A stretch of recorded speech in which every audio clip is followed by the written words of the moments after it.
maluwalhati. Samantalang ang presensya ng pag-alakan ng iyong pagliligtas sa amin ay paulit-ulit namin kinikilala. At ito po ay ma-refresh ng padakian sa amin sa kabila po ng iba't ibang situation, circumstances na naranasan namin. Huwag po pong pahintulutan, Panginoong Diyos, na kami ay matinag sa aming pananampalataya. Dahil kayo po ang nagsabi sa iyong salita, walang pwedeng makapaghiwalay sa iyo sa amin. As long as kami ay pananampalataya sa salita mo, dahil alam po namin na kapag sinalita mo po ay gagawin mo po. Bigyan mo po kami ng puso at isip na natin hanggang sumunod, magpasakop sa iyong mabuting kalooban. Yes, umaga po ito mula sa simula hanggang matapos, Panginoong Diyos. Samahan mo po kami, bigyan ng isang bukas na puso at kaisipan hanggang tumanggap ng pagtutuwid, lalo tigit, Panginoon, mula sa inyo sa langit, ang kapangyarihan po ay maranasan ng ikot mo na magtuturo ng iyong salita upang kami po ay matuto, upang kami po ay iyong maituwid. Lalo tigit, patuloy namin matutunan ang harapan. Panginoon, wala po kami magagawa sa aming sarili. Malibang lagi kami tulungan ng iyong banal na Espiritu upang kami ay patuloy na sakpakan at upang kami ay makapanagumpay sa mundo nito. Naniniwala po kami, Panginoon, ang totoong pagsubok namin sa inyo, Panginoon, ay patuloy na magdadala ng pagtatagumpay ng aming pananampalataya, hindi lamang ngayon, kundi hanggang sa buhay na walang hanggan. Salamat po, Panginoon, at maraming sa iyo po namin binabalik ang mataas na pagpuri, parangalan, pagtuwalhan, lugar sa makapangyarihang pangalan ng aming Panginoong Yesus. Ang lahat po ay magsabi ng Amen.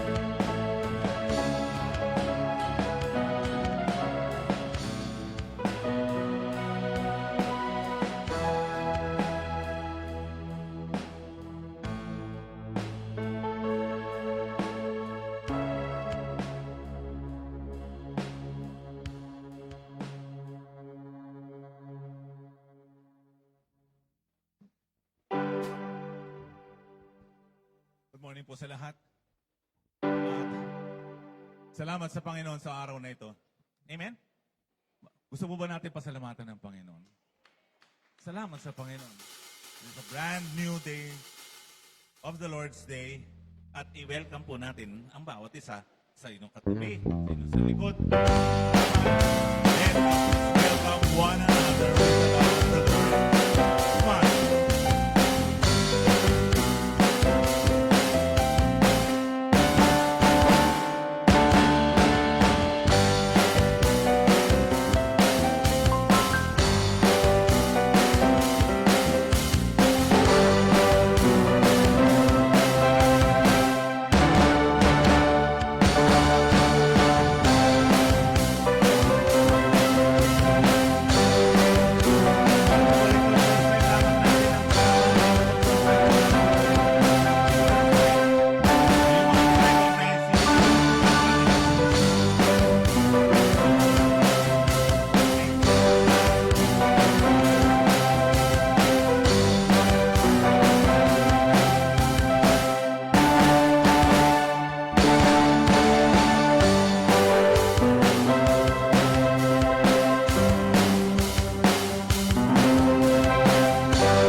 Okay, pwede na po tayo makaupo.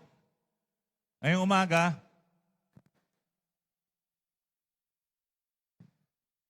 appreciate po ba natin ang ating music team? Appreciate po natin ang ating music team. Palakpakan po natin ang Panginoon. Thank you, Lord, for raising the music team in helping us to worship the Lord and to lead us in prayer as well. Salamat sa Panginoon. At ngayong umaga, ating matutuloy ito pong ating series of the things that we believe in. Okay? Napakahalaga. Ating titingnan, ano po ang pinaniniwalaan natin. What we as a church, local church, TCFC, believe in.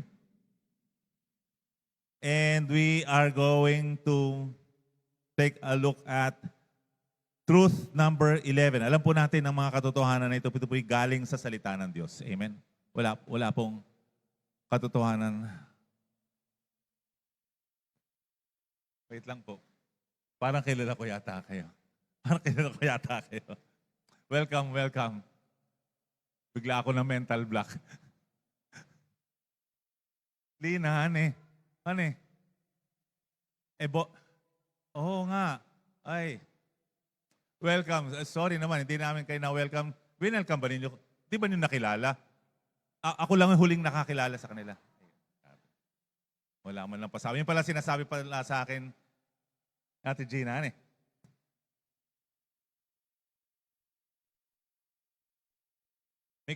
May kumaway ba sa inyo? Okay, may naman. Okay. Nasaan na ba ako?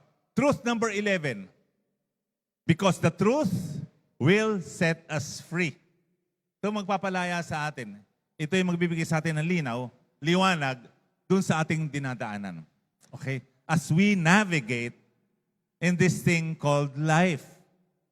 And isa sa mga, ito po'y tatapusin natin itong lahat ng ito based on our document, in what we believe in our statement of faith, para pare-pareho po tayo ng ating pinaniniwalaan at ng ating alam. This is not going to be absolute, no? Hindi natin kayang ito ay busisiin natin ng pinakang kabuuan ito.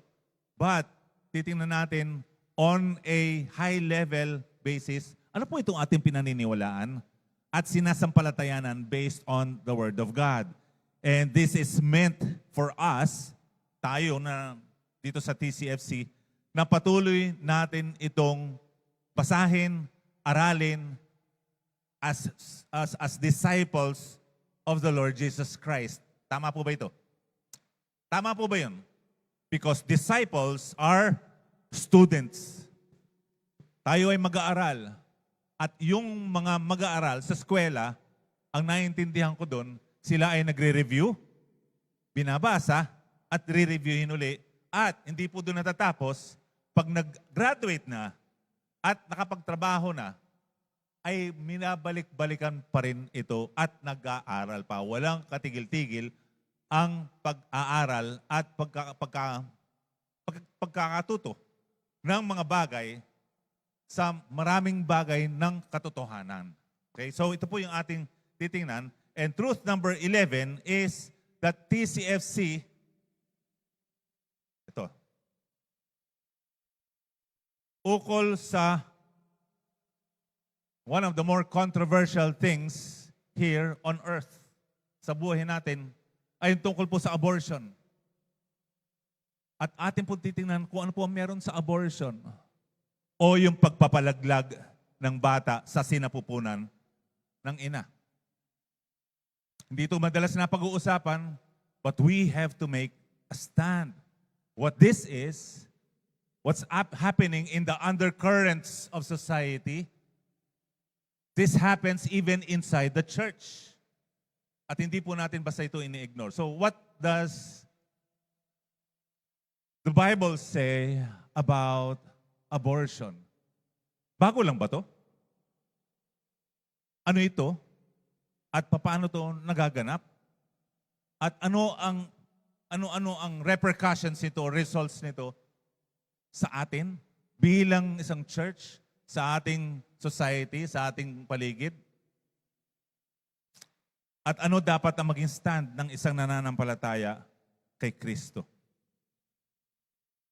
Marami po kasi ng mga ibang Kristiyano, and you will be surprised na may mga nananampalataya, they profess, and I believe in my heart that they are with Christ, nakipag-isa kay Kristo, pero sa dumarating sa kagipitan at ginagawa itong pagpapalaglag ng bata.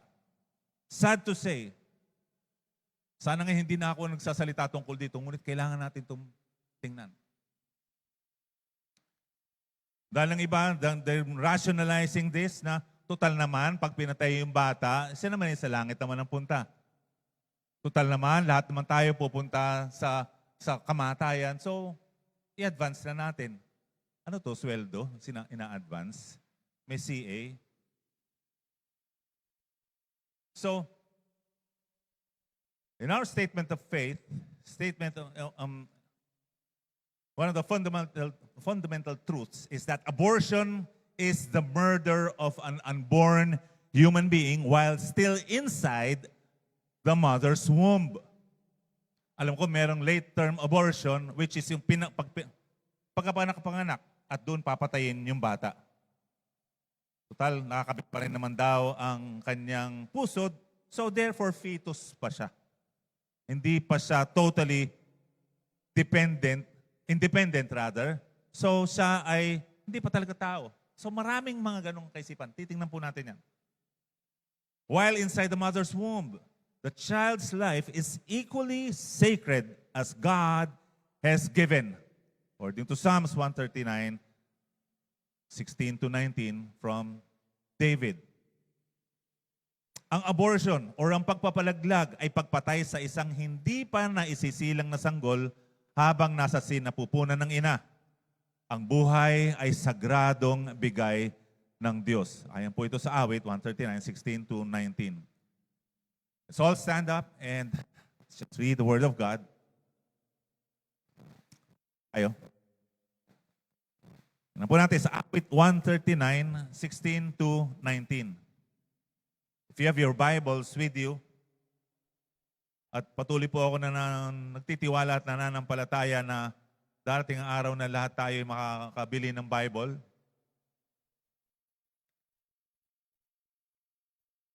Verse 16, it says here, nakita na ninyo ako, hindi pa man ako isinisilang. Sabi po ito ni Haring David.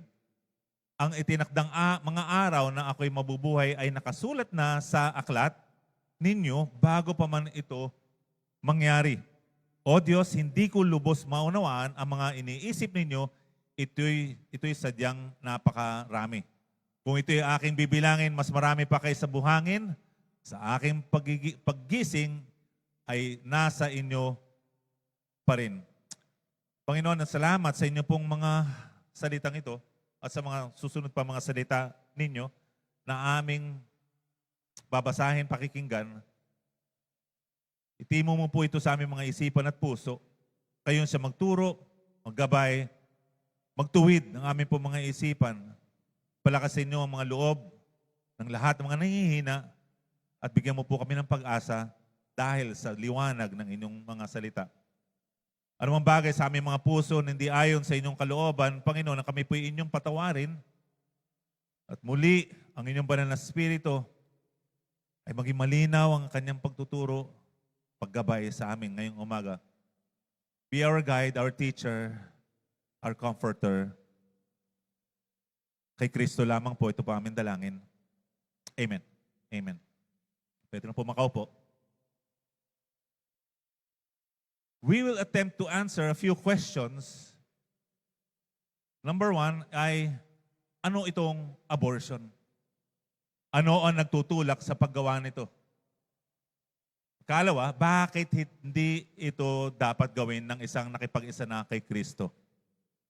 Sabi nga po sa inyo, you will be surprised. Maging sa loob ng church, Christians, they do this. At hindi po lamang natin ito basta takpan at hindi natin ito i-address as a church. Where do we stand? What does the Bible say about this? And what do we do moving forward as we put our faith and trust in the Lord? Tingnan po natin ang mga key facts. Ano po yung mga katotohanan tungkol dito? Based on surveys. Ang sabi po dun sa surveys po nito, source po nito ay, andyan po merong link dyan. It's a newsroom from WHO, World Health Organization. Around 73 million induced abortions. Ano po yung induced? Yung po bang hindi naman siya humihilab? Yung mga nanay, alam po ninyo ito. Hindi humihilab yung tiyan at ito'y tuloy-tuloy na sa full term, pero dahil i-abort, ito ay lalagyan ng isang pampa-anak para maghilab at para mawala yung bata. Okay? Pagpasensya na po ninyo ako, hindi po ako mag-sugarcoat ng mga sasabihin ko sa mga... Dahil ito po ay, this is what it is. And we have to take this bilang tayo ay nananampalataya sa Panginoon, alam natin kung ano, ang gusto natin malaman kung anong katotohanan.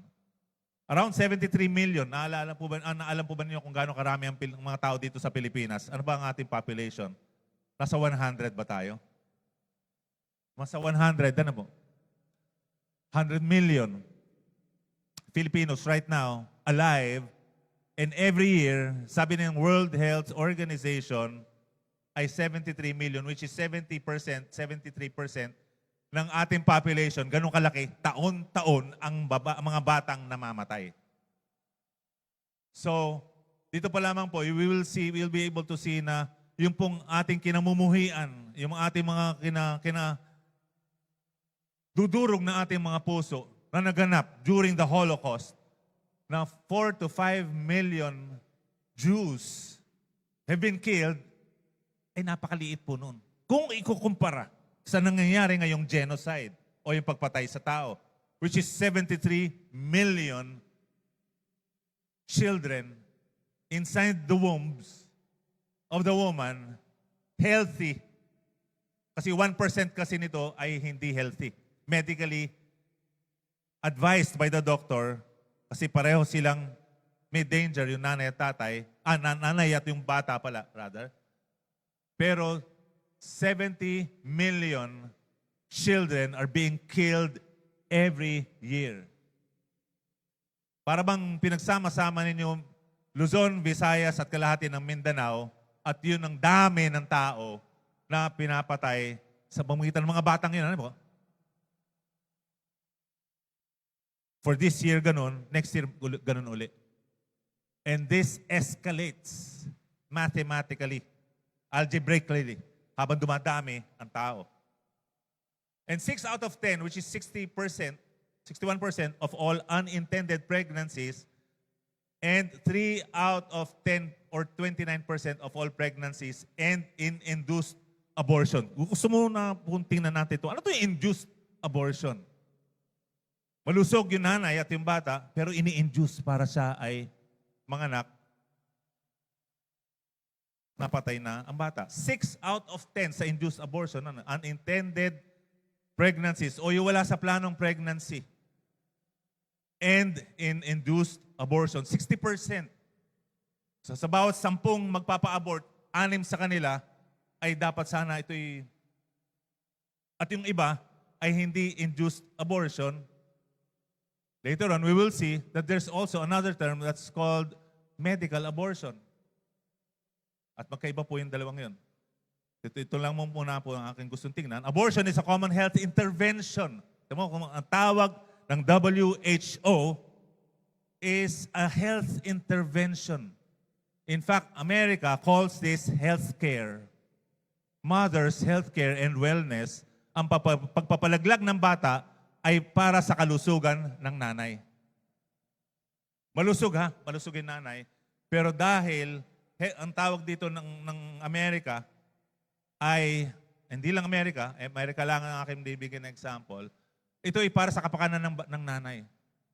Mental health care, talagang mental and emotional health care, overall well-being, health ng nanay. So ito bang tawag dito, health intervention. It is very safe. Pinopromote na. When carried out using methods recommended by World Health Organization appropriate to the pregnancy during and by someone with the necessary skills. Ano yung induced abortion? Number 1, ito po ay dilation and evacuation. Mga nanay, alam po nito, ito yung DNA o ito po yung RASPA. Ito po yung may papasok na tool sa loob ng sinapupunan ng nanay at ito'y kakayurin, yung kukunin yung bata at ilalabas. Forcefully. Ibig sabihin, hindi dapat nangyayari yun, pero by intervention. Makikialam ang ibig sabihin ng intervention. Ganun ang gagawin. And this is a surgical procedure. An induced abortion is the deliberate ending of a pregnancy through medical or surgical means. Ibig sabihin, patapusin na natin yung pagbubuntis. Ang iyong mental health ay ating aalagaan sa pamagitan nitong batang para bagang hindi ikaw ang gumawa. Outside the womb, distinct from miscarriage, or tawag dito ay spontaneous abortion. Pag ikay nalalaglagan ng bata, ito ay spontaneous abortion. Halimbawa ay ikaw ay may aksidente ka at ang bata ay kusang bumabagsak, bumababa. Itong tawag doon ay spontaneous. Pero ito, pinakialaman medically, surgically, ang abortion. Next page po, this is the dismemberment abortion. Pinapasok po yung forceps, may mga ngipin po yun para hindi dudulas-dulas. Hihilahin bawat isang member, limb, una yung paa, dali na madaling makuha, kukunin ng kamay. And during this time, di na po ako naglagay ng video dito. Kung makikita po niyo yung video, yung pong bata ay naglalaban. And there was a sonar equipment na nilagay doon sa isang procedure na ganito, humihiyaw ang bata habang ginagawa ito. Lumalaban yung bata at umiiyak. There are actual tears.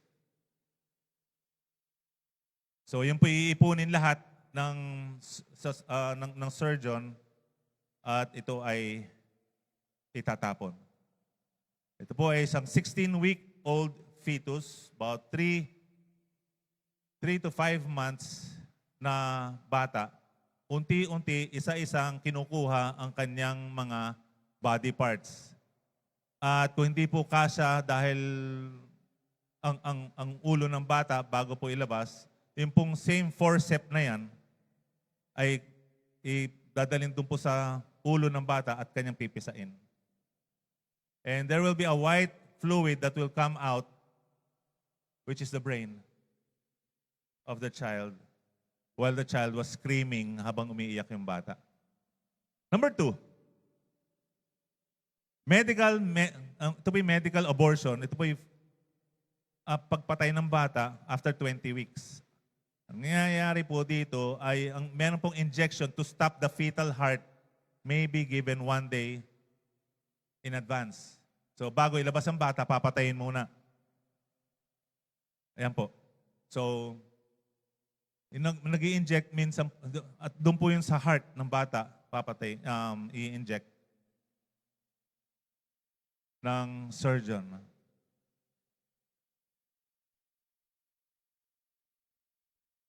Prior to this, pag mas bata pa, below 3 months or below 4 months, what happens is hindi na induced abortion. Yung po ay medical or through drugs ang binibigay para matunaw yung clump of cells na ang tingin ng mga pro-abortion is wala pang buhay yon, mga cells pa lang yon, wala pang pakiramdam, which is false. Now, atin mong tingnan kung ano po yung dahilan. Bakit ginagawa ito? Isa sa mga dahilan, isa sa mga questions na ating tinanong kanina, why do people go through abortion? When I say people, maraming beses po, ito'y desisyon ng lalaki at ng babae. Hindi lamang ito desisyon palagi ng babae lamang. Sabi, according to studies, ang decision po nito na magkaroon ng abortion ay motivated by multiple factors. Una, financial stability. According to survey, ito po yung pinakang madalas na dahilan. Ay, hindi ko pa kaya, wala pa akong pera, wala pa akong trabaho, wala pa akong means, ako'y nag-aaral pa para magsustina ng isang bata. So, this includes concerns about the cost of raising a child. Ikalawa ay yung responsibilidad. May pera, may kakayanan, may bahay, pero ayoko magkaroon ng responsibilidad. So yung babaeng ayaw na magkaroon ng responsibilidad ay pinapalaglag yung bata. Ito yung number 2 na motivation why they go through abortion. Third is emotional and mental preparedness. Ay, hindi pa ako handa maging nanay. Di pa ako handa. Sabihin din ng dapat na maging tatay, hindi rin ako handa. Hindi ko kayang sustinahan yan. Bagamat gusto nung babae na ituloy yung kanyang pregnancy, teka, wait lang, hindi ko kayang sustinahan yan, hindi kita papakasalan. So, at iba't iba pa mga dahilan. So, therefore, nagkakaroon ng mental anguish yung babae. Ako'y magkakaroon ng anak, wala akong asawa, hindi pa ako tapos sa pag-aaral. Strict ang parents ko. Alam ko na kung ano mangyayari. Emotional distress and mental distress at hindi siya prepared doon. All the things prior to the act of having a baby, prepared. Pero yung pag andyan na, hindi na ako prepared. Okay? And we're going to take a look at that as well. So, on a percentage spread, 40%, pero nung tinotal ko po ito, 111% ito. And the reason why is that may combination ng iba.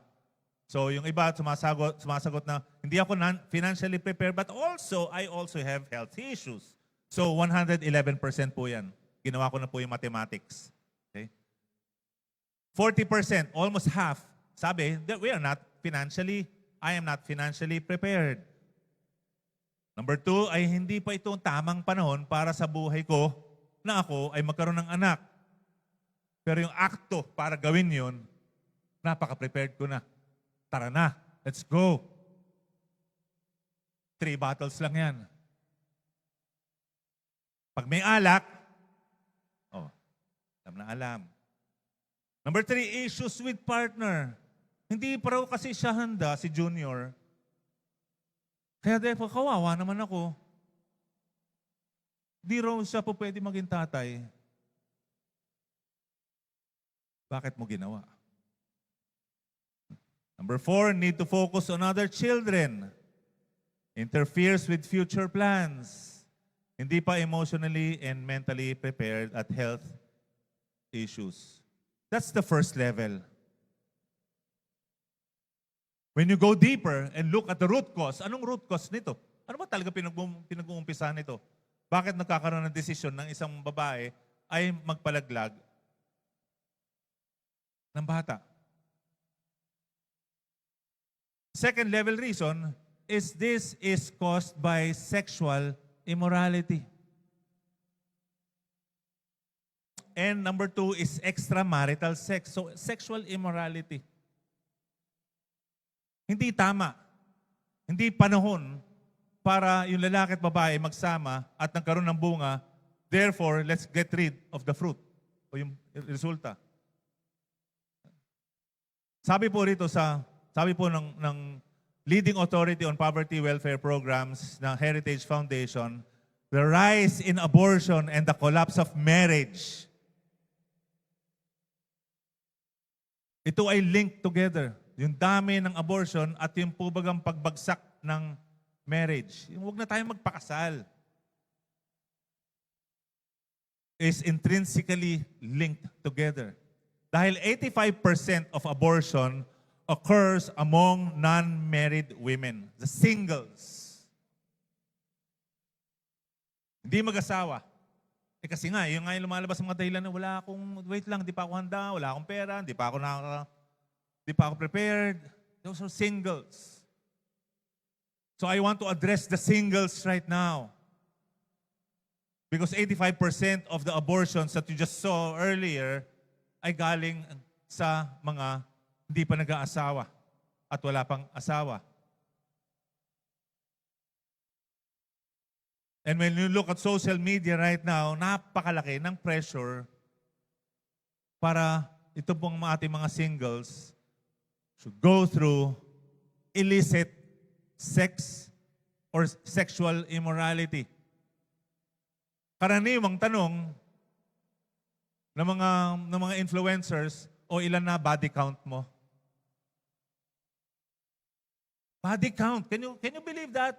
Na hindi ko ma-imagine, sa buhay kong malaswa at walwal, makakarinig ako ng ganung tanong. Akala ko napakasama na ng henerasyon namin. Hindi pag-uusapan yun. Nakailang bilang ka na. Ilan na body count mo? Alam ba rin yung kung anong ibig sabihin ng body count?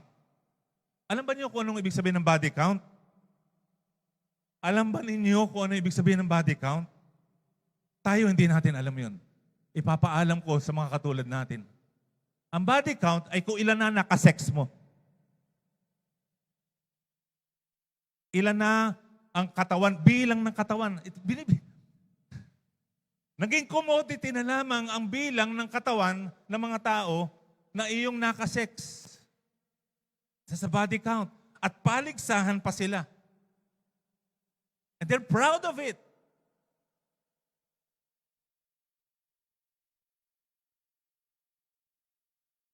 Meron po ko isang nakita na video na dumaan sa aking Facebook kasi mahilig mag ano yan eh. Pagbigay ng kung ano ng mga video, kahit ayaw ko, mas gusto ko pa Instagram. Pag yun ang, ganun ang gusto mo, yun lang talaga ibibigay. Sa Facebook, hindi, makikialam yan eh. Pag nakita niya marami na ako mga in-unfollow, magbibigay na ng kung ano-ano yan. In-interview isang teenager. Sobra siyang prim and proper. Tinanong sa kanya, ilan na yung body count niya for this week.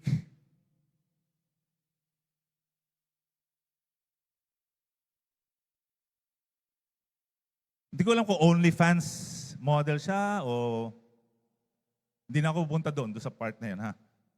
Sabi na nakaka-32 na po ako. And I am proud. 32 body count niya. For the week.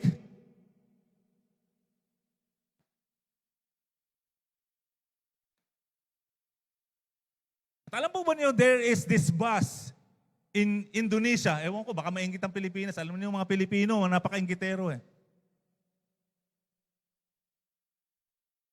That there is this van or bus, minibus, na ang tawag doon sa minibus na yon ay fan bus. May OnlyFans, di ba? Dahil ito yung mga... Nung araw kasi, yung mga bold na yun, ang tawag sa mga magazine na yun ay Playboy at Penthouse. Nahulihan ako ng nanay ko nung araw na yun. Anong ginagawa mo dito sa mga magazine na ito? Pinag-uurasyonan mo ba ito?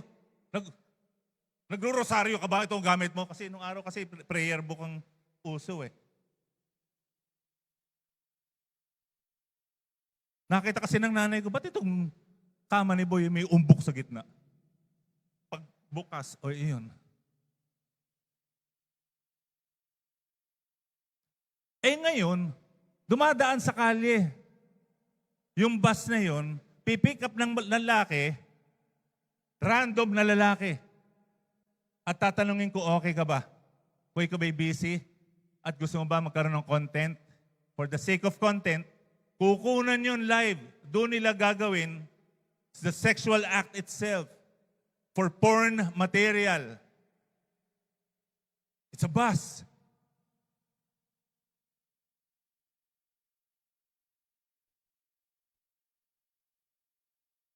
Sana hindi mainggit ang Pilipinas. I think naiinggit na eh.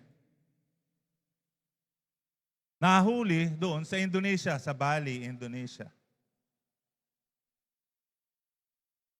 This is prevalent among non-married women, yung abortion na ito. And the number one cause is, the second level is sexual immorality.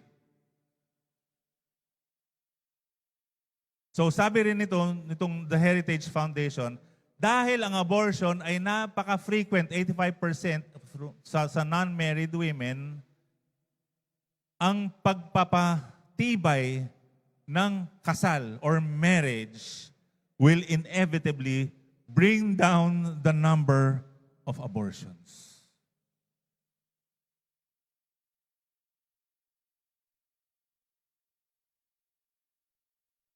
And this is one of the things that we talked about nung 2 weeks ago, about marriage. And we're going to continue talking about that dahil hindi lamang po kasal dito ang importante, kasalan na magaganap sa langit ang kanyang pinag-umpisahan, the model of which is the marriage feast of the Lamb. At sabi nga dito, hindi to Christian na hindi to Christian na portal. Sabi doon, ng Heritage Foundation is that pag pinatibay ang kasal, pababa ang abortion.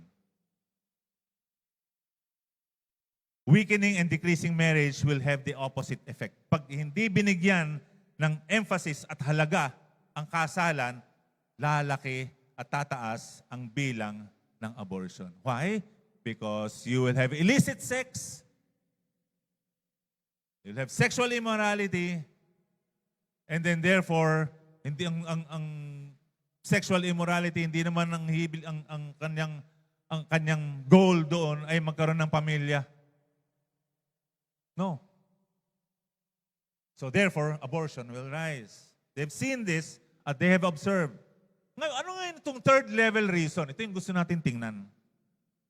First level reason, financial, emotional, unreadiness. Second level reason is because of sexual immorality. And 85% of them are single. And 16% of them are married because of illicit sex pa rin. Sex outside of marriage, therefore, mas madali magkaroon ng desisyon na, wait lang, may asawa ko, ipalaglag natin yan. Baka malaman ito, hindi po pwede. Hindi porket ikay kasal na, hindi mo na, wala nang illicit sex. Yes, there is. Marami sa mga opisina, marami sa mga trabaho, marami sa mga work environment, na para baga meron kang sariling mundo ron na detached na iba sa tunay na mundo. Kaya doon, meron kang sariling mundo, meron kang sariling galaw, iba ang iyong mundo, iba ang galaw, iba time zone, therefore may iba kang asawa. And this is very common. Twice nakita ko nag-aaway doon po sa opisina namin dahil sinugod ng tunay ng asawa at nagulat kami lahat ito pala may asawang totoo. Dahil meron siyang karelasyon doon sa opisina na akala namin legit. Away. Because of illicit sex inside the marriage. Na gumawa siya outside of it.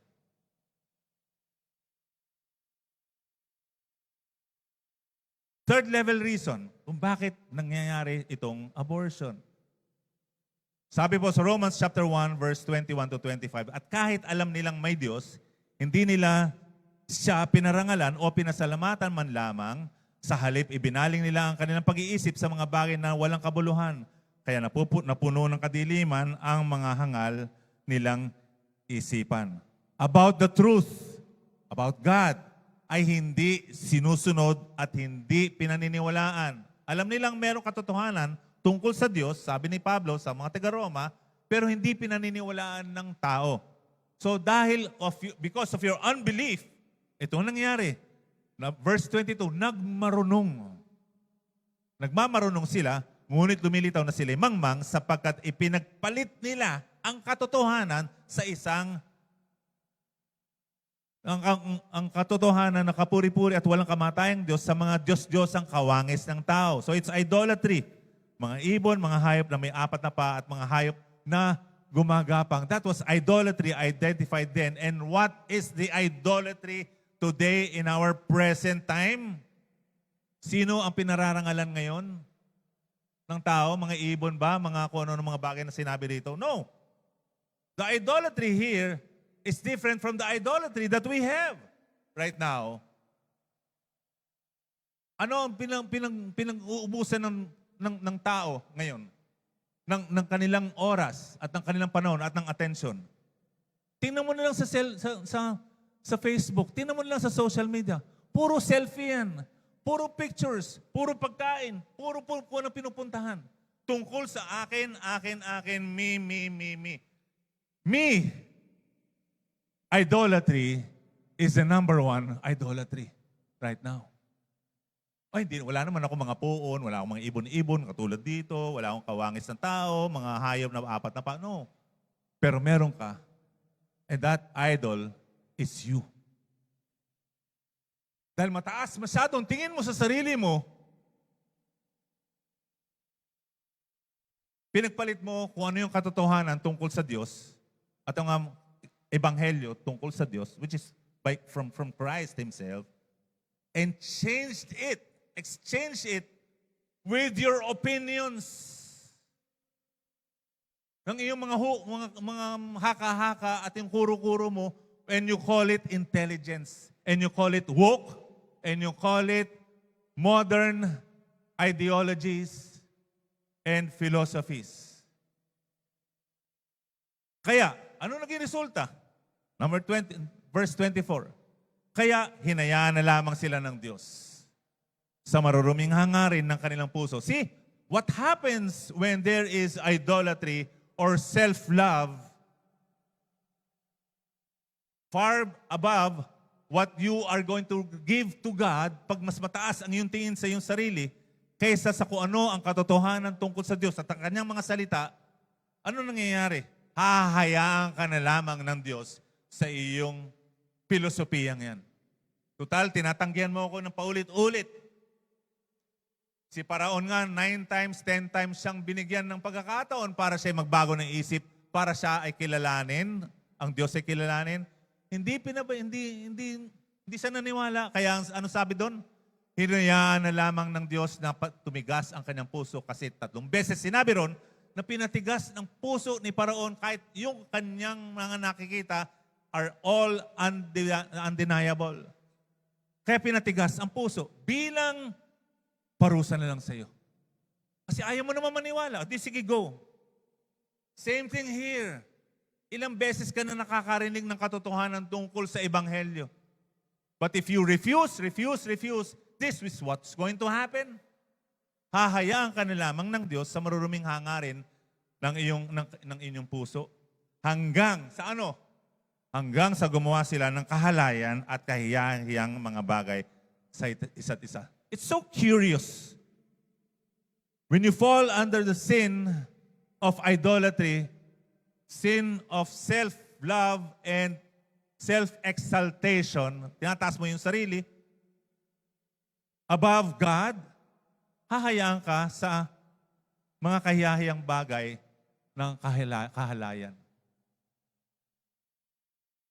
Ito yung chronological order nito. Dahil ayaw nilang kilalanin ng Diyos, hinayaan na sila ng Diyos na gawin ang kanilang malalaswang pagnanasa. So, yung pala yung sexual urges, immorality, and desires comes from self-love. Pinag-aralan na natin to sa BSC. But we want to see this in another light. And then therefore, sa yung mga malaswang mga ginagawa, nakahiya-hiya. Actually, hindi nakahiya-hiya ito ngayon eh. The society calls this normal. Ang premarital sex or fornication. Normal na ito ngayon. Ang tawag dito ngayon sa atin ay testing. Kailangan i-testing natin kung tayo ba'y compatible. Kaya gagawin na kaagad, yung kung anong ginagawa dapat na mag-asawa, ang testing. Ano to, tricycle? Pwede mo i-testing? Test drive? Motor? Bibili ka motor? Bago ka mag-down payment ng 3,000, wait lang, testing ko yung rung-rung. Mga babae, huwag kayong magpa-testing. Ano to? Mga lalaki, pagka nagte-testing ng kotse, sipa-sipa lang ang gulong, ay ayos na ito. Tatakbo na ito. Ganon. Sex is so sacred. When done inside the confines of marriage, sex is an exchange of souls. Pag nakipag-isa ka sa isang babae, o lalaki, sa isang babae, yung aming mga kaluluwa nagiging isa. There's also danger there if you go into sexual immorality. Dahil nagiging isang inyong kaluluwa, pati yung kanyang mga demonyo mo lumilipat din sa iyo. At kayo, palitan din kayo. Psychologically, ang mga babae, maghahanap yan ng iba ang paghahanap ng ngayon niya sa lalaki. At nadidepress na yung babae kung hindi niya nakikita yun. At ang mga lalaki, matapos sa mangyari yun, ayaw na niya makita yung babae. Baliktad. But when you do it inside the confines of marriage, Nagkakaroon kayo ng bond. Physiological, emotional, intellectual, and spiritual. Yun ay dapat lamang sa loob ng marriage. Hindi sa labas. And yet we call it test drive. At bilangan pa kung gaano karami na. Kaya, dahil ganun din naman na kasing gusto mo, hahayaan na lamang ng Diyos ang lahat ng mga tumatanggi sa katotohanan ng Diyos. Therefore, kaya ngayon, wait lang, nabuntis ako. Honey, palagdang na natin. Wala tayo, hindi tayo handa. Hindi pala ako emotionally ready. Hindi pala ako mentally prepared. Psalms 81 verses 11 to 14. Ngunit kayong mga Israelita na aking mga mamamayan, hindi kayo nakinig at sumunod sa akin, kaya hinayaan ko kayo sa katigasan ng ulo at ginawa ninyo ang inyong gusto. Same thing.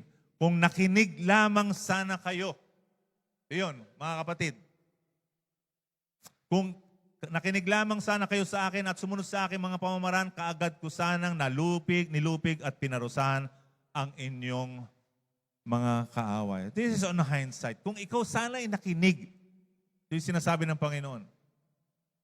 Ngayon meron ka ng problemang ganyan. Kung ikay nakinig nga lang sana. Lahat ng iyong kaaway. Lahat ng inyong mga problema. So sa mga tanong na ano ang abortion? Abortion is a premeditated termination ng isang sanggol sa loob ng sinapupunan ng ina. Ano ang nagtutulak sa paggawa nito? Ang paglayo sa Diyos. Ang pagtanggi sa katotohanan ng Diyos. Sa ebanghelyo ng Diyos. Sapagkat pag tinanggihan mo ang Diyos. From a general standpoint, dahil mas mahalaga ang pagpapahalaga mo sa iyong sarili at pag dumating na hinayaan ka na lamang ng Diyos, kung ayaw mo rin lang naman sa akin sumunod, kung ano man iniisip mong kalaswaan, sige go, gawin mo yan. Kalunos-lunos sa na kalalagayan ng tao yon. Na puso at isip na laban sa Diyos. Mga kapatid, hindi ito bago. Tawag lang sa atin dito ay abortion. Nung araw, ang tawag dito ay sacrifice. Gustong mangyari ng kaaway na patayin niya mga bata. Nung pinanganak ang Panginoong Hesus, anong ginawa ni Herodes? Pinapatay din ang mga ibang mga bata sa paghahanap na kung sino sana pwedeng maging kompetensya niya sa pagiging hari. When you kill children, it hurts the Lord Himself. Why? Sabi ng Panginoon, huwag ba ganin yung pagbawalan ng mga batang lumapit sa akin? Kasi kung paano sila ka-inosente, ganun dapat kasi sana ang ating isipan. Yun yung nakikita ng Panginoong Jesus. At hindi nga ito bago. During the time of the Canaanite, sa Kanaan, nakita nila kung paano ang kanilang mga anak ay ibinibigay sa kanilang Diyos. See? When you sacrifice the lives of unborn children or yung mga infants, you're also doing this. You're offering this to Molech.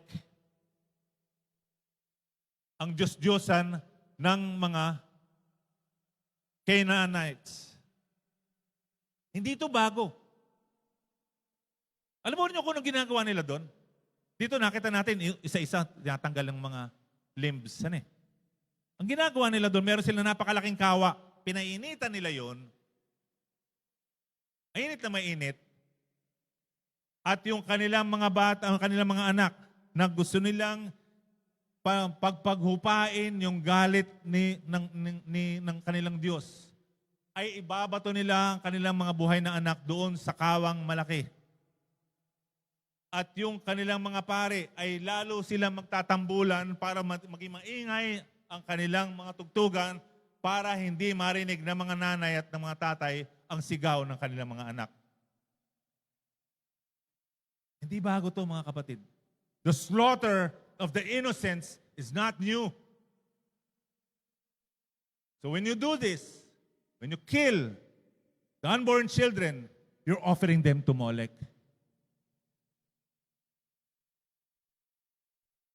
Bakit hindi ito dapat gawin ng isang nakipag-isa na kay Kristo? Dahil ang isang nakipag-isa kay Kristo ay may buhay na binago ng Diyos at tulong na laan mula sa Diyos. Kung nakinig lamang sana kayo, merong tulong mula sa Diyos. Ito'y para doon sa mga nagkamali na. Merong laan na tulong.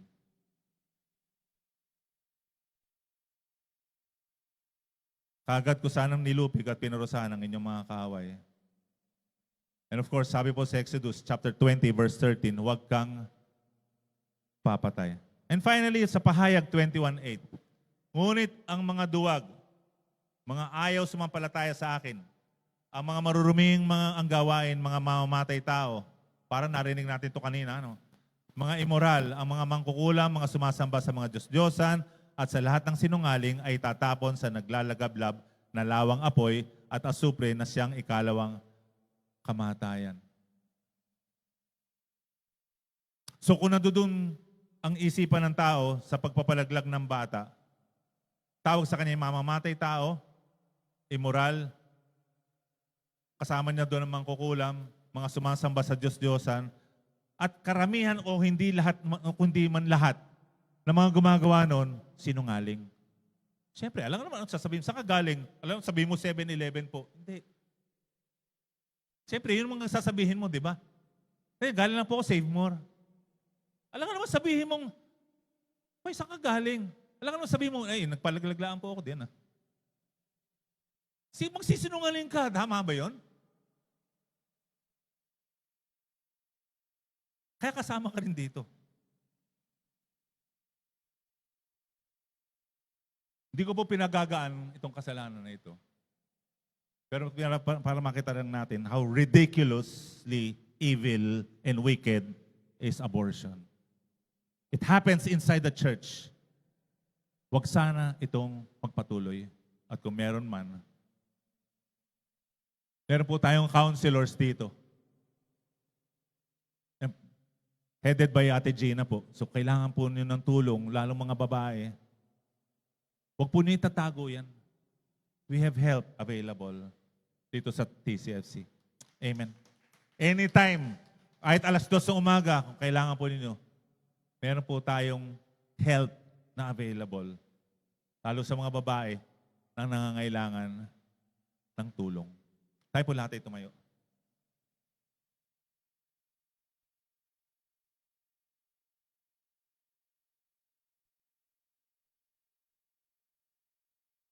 Kayo po, Panginoon, ang dakila naming Diyos na nagbibigay sa amin ng linaw ng aming isipan, the clarity of mind, at ang lakas ng loob upang tumayo kami sa katotohanan.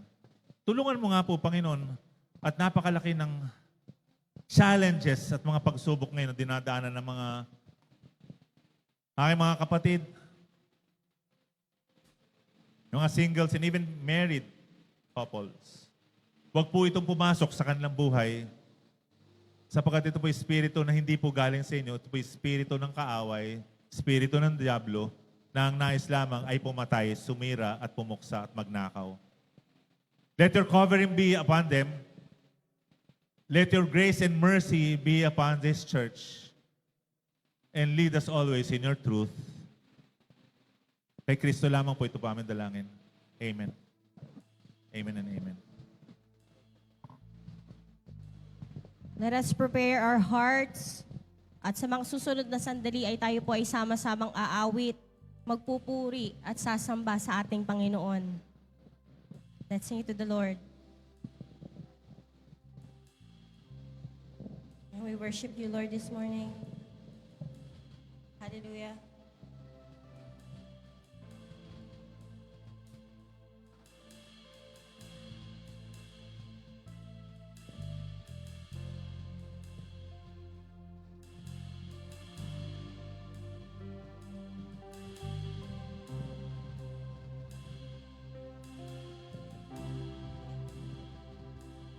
How great is our God? Sing with me, how great is our God?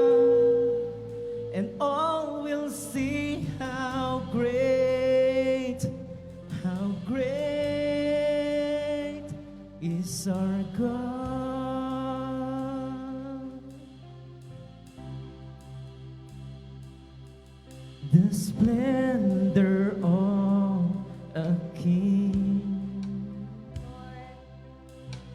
clothed in majesty.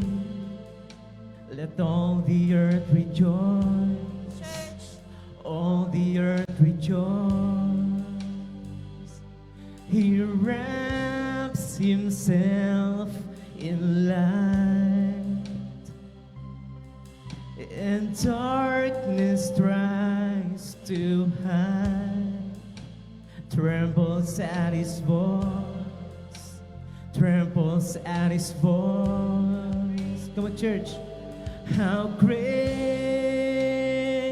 is our God. Sing with me, how great is our God. And all will see how great is our God. Worship you, Lord. Age to age we stand, and time is in His hands. Beginning and the end, beginning and the end. The Godhead three in one. Father, Spirit, Son, the Lion and the Lamb, the Lion and the Lamb. How great is our God. Sing with me, how great is our God. And all will see how great is our God. Sing, church, how great is our God? How great is our God. Sing with me, how great is our God. And all will see how great is our God. Is the name above all names. Name above all names, you are worthy of all praise, and my heart will sing how great is our God. You're the Come on, church, name above. Name above all names, you are worthy of all praise, and my heart will sing how great is our God. Tayo po ay dadako na sa ating pangalawang bahagi ng ating pagsamba. At ito po ang pagkakaloob sa ating Panginoon.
namin, church, this is our turn. This is your turn to sing.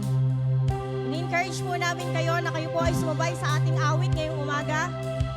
Lift up your voice. Sabihin po natin sa ating Panginoon that He is a great God. Let's sing, church. Sabay-sabay po tayo. Hallelujah. You are a great God, Lord.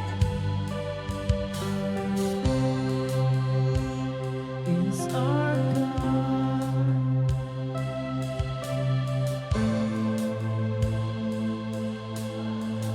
Yes.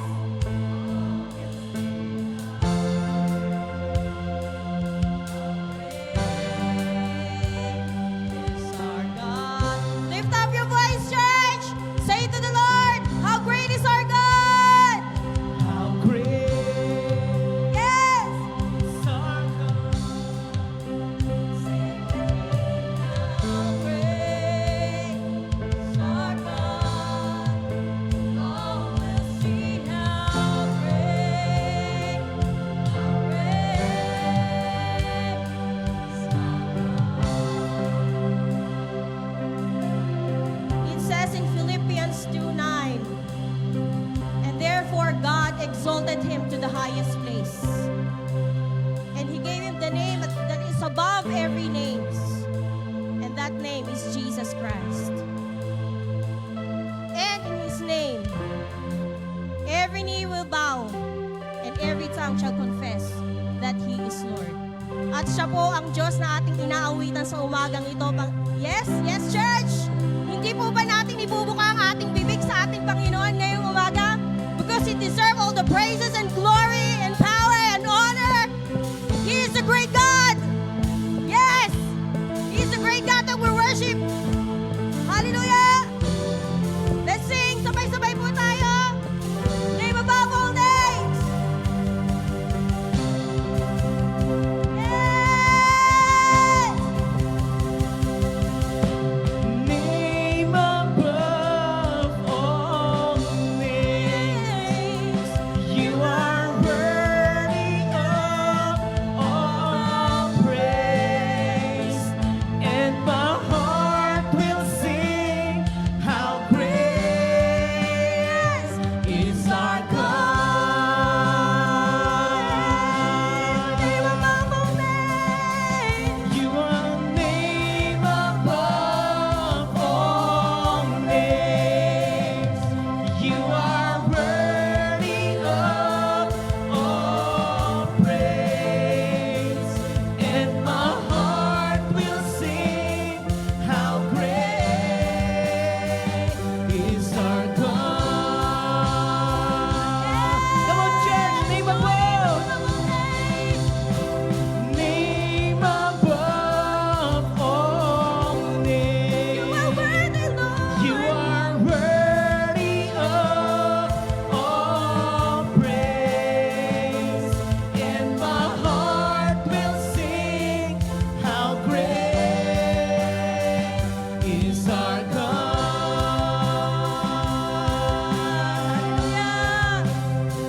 Hallelujah, Lord. Name above all names. You are worthy of all praise, and my heart will sing how great is our God. Hallelujah. Kulang ang aming mga salita, Panginoon, upang ilarawan ang kadakilaan mo sa aming buhay. At ang aming isip, Panginoon, hindi kayang abutin ang iyong kadakilaan, Panginoon. Kaya, Lord, this morning, hayaan mo, Panginoon, na sabihin namin sa iyo, isigaw namin sa iyo, Panginoon, that you are a great God, you are a sovereign God, that you are amazing God, the ever-living God, powerful God, our healer. Yes! Hallelujah, Lord! Thank you, Lord! Yes!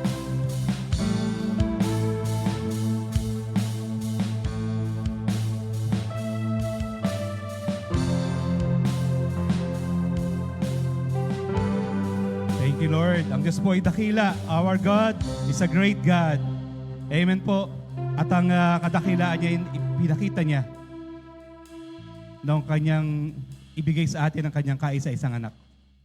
Upang isang makasalanang katulad natin ay kaya niyang iligtas at nagawa niyang iligtas sa tiyak na kapahamakan. Lahat po ba ay nakatanggap na ng communion elements? Meron na po ba lahat? Ayan po.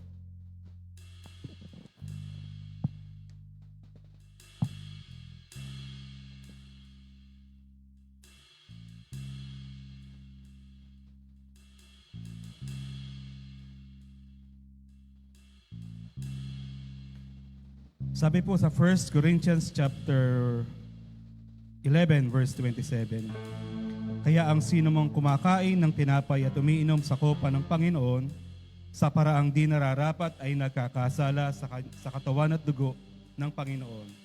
Kaya dapat siyasatin ng tao ang kanyang sarili bago siya kumain ng tinapay at uminom sa kopa. Sapagkat ang sino mang kumakain at umiinom nang hindi na kinikilala ang kahalagahan ng katawan ng Panginoon ay kumakain at umiinom ng kahatulan sa kanyang sarili. Tayo po'y manalangin. Ama naming nasa langit, kami ngayong umaga ay lubos na nagpapasalamat sa iyong kadakilaan, sa iyong pag-ibig, sa iyong kabanalan. Dalangin namin, Panginoon, sa umagang ito na ang bawat isa sa amin ay gawin mong marapat na tumanggap ng iyong katawan at dugo bilang tanda ng pakikiisa namin sa iyong pagkamatay at sa iyong muling pagkabuhay. Kami po iyong pakalinisin sa lahat ng mga bagay na aming nagawa, nasabi, laban sa mga mahal namin sa buhay, sa mga tao na kapaligid sa amin. Ito po ang aming panalangin sa pangalan po ni Jesus. Amen. Sabay-sabay po nating itaas ang tinapay, sapagkat ito ang turo na tinanggap ko mula sa Panginoon at binibigay ko naman sa inyo. Noong gabing siya ipinagkanulo, ang Panginoong Jesus ay dumampot ng tinapay, nagpasalamat at pinagpira-pira sa iyon at sinabi, ito ang aking katawan na inihahandog para sa inyo. Gawin ninyo ito bilang pag-alaala sa akin. Sabay-sabay po natin kainin ng tinapay.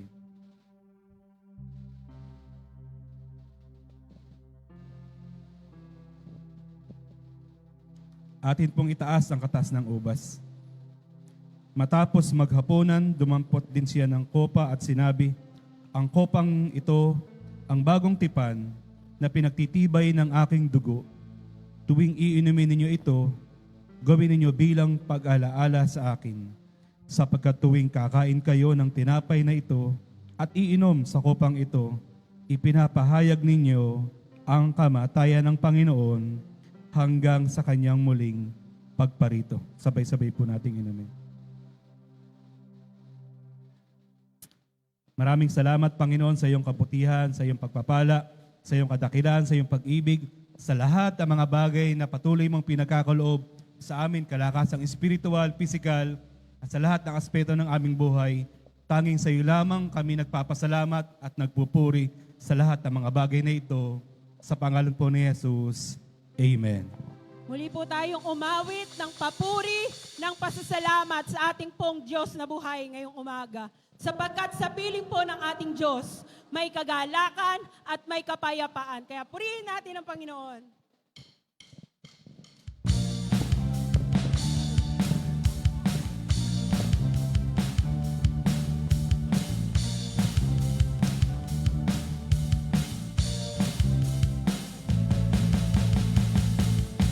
May galak, may saya, may tuwa sa piling ng Diyos. Sapagkat hirap ng puso ay naglalaho.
para lang sa Kanya,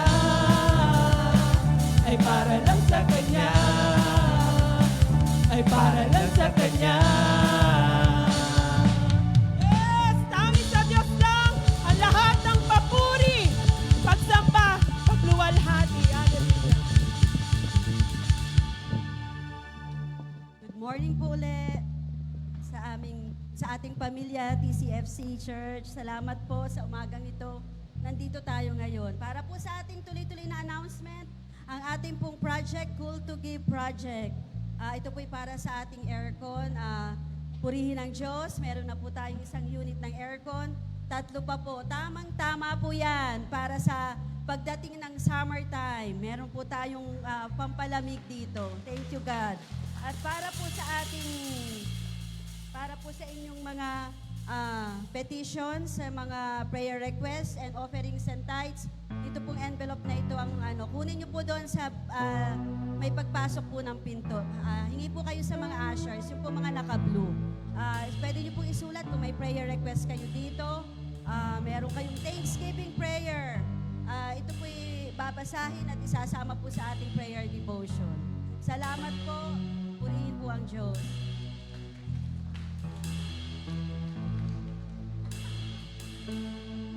Tayo pong lahat ay manalangin.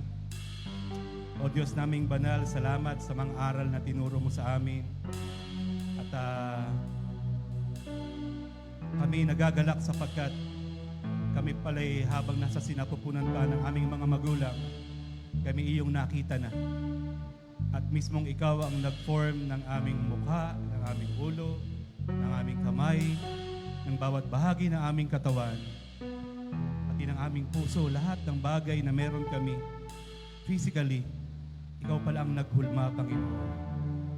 Kaya Lord, tulungan mo kami, turuan mo kami, Panginoon. Convince us to value life sapagkat ito'y galing sa iyo. Huwag mong hayaan na kami ay makinig, maniwala sa opinyon na binibigay ng mundo, Panginoon. Kami bilang mga nagtitiwala at naniniwala sa iyo, tulungan mo po kami na mas paniwalaan namin ang mga bagay na tinuturo mo sa amin ngayong umaga, na ang buhay ng isang batang nasa loob ng sinapupunan ay isang dakilang regalo at pamana mo mula sa iyong kapangyarihan at sa iyong kadakilaan. Lord, kung paano ka namin ginagalang, nire-respeto, ganun din namin igalang at irespeto ang bawat pintig ng hininga at ng pusong nasa loob pa lamang ng sinapupunan ng isang ina. Dalangin namin, Panginoon, na mula sa amin, ikalat namin ito sa aming mga kaibigan, sa lahat ng makakasalubong namin, Panginoon, sa aming mga kakilala, upang sila man ay magkaroon ng paggalang at pagkilala sa buhay na nanggaling sa iyo. Salamat po, Panginoon, sa mga kaloob at handog na ito na iyong niloob na manggaling sa aming mga kapatiran, Panginoon, upang patuloy na maipalaganap ang iyong mabuting balita, upang matugunan ang pangangailangan sa loob ng iglesyang ito, Panginoon. Ikaw po ang magbalik. Patuloy mo silang pagpapalain, patuloy mo po silang i-bless. Kayo po ang mag-ingat sa kanilang mga hanap buhay, sa kanilang trabaho. Araw-araw niyo po silang babantayan sa inyong libu-libong mga anghel, Panginoon, upang sila ay maging ligtas sa lahat ng oras sa kanilang buhay.